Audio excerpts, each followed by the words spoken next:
DJ Amit Tiwari के नाम लगाता है। मिक्स बाय सनी दिलीप।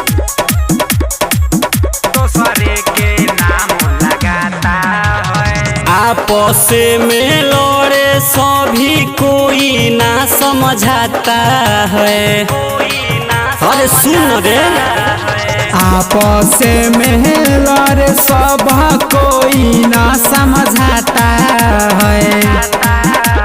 गाना चुरा के गाता है, भोजपुरी को बढ़ाता है।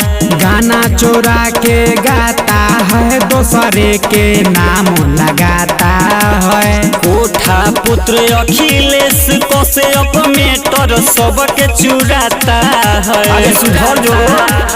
गाना चुरा के गाता है, भोजपुरी को बढ़ाता है। गाना चोरा के गाता है, दूसरे के नाम लगाता है। डीजे अमित तिवारी गाना चुरा के गाता है।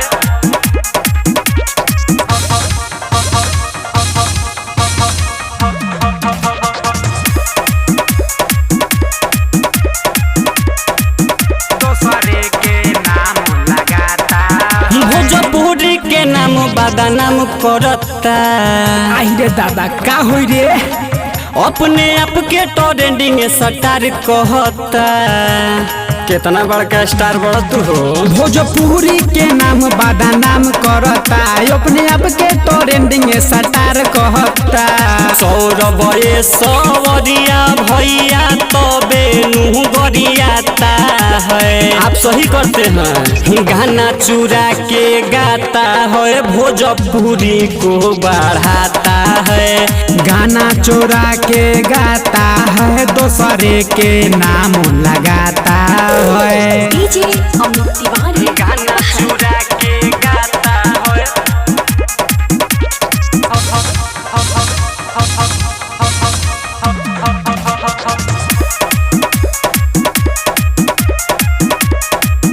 दूसरे के नाम लगाता है। अब का होई दादा भोजपुरी के रे। साफा गिरा दिला का हो। भोजपुरी के रे ते तो एकरा के साफा गिरा देले रे। अरे शरम कर।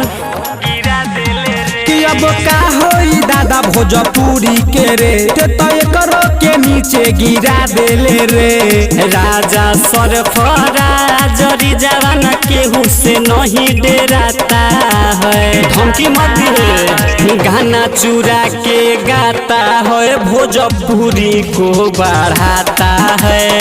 गाना चोरा के गाता है, दूसरे के नाम लगाता है। ब्रांड रिकॉर्डिंग स्टूडियो बसंत बाजार।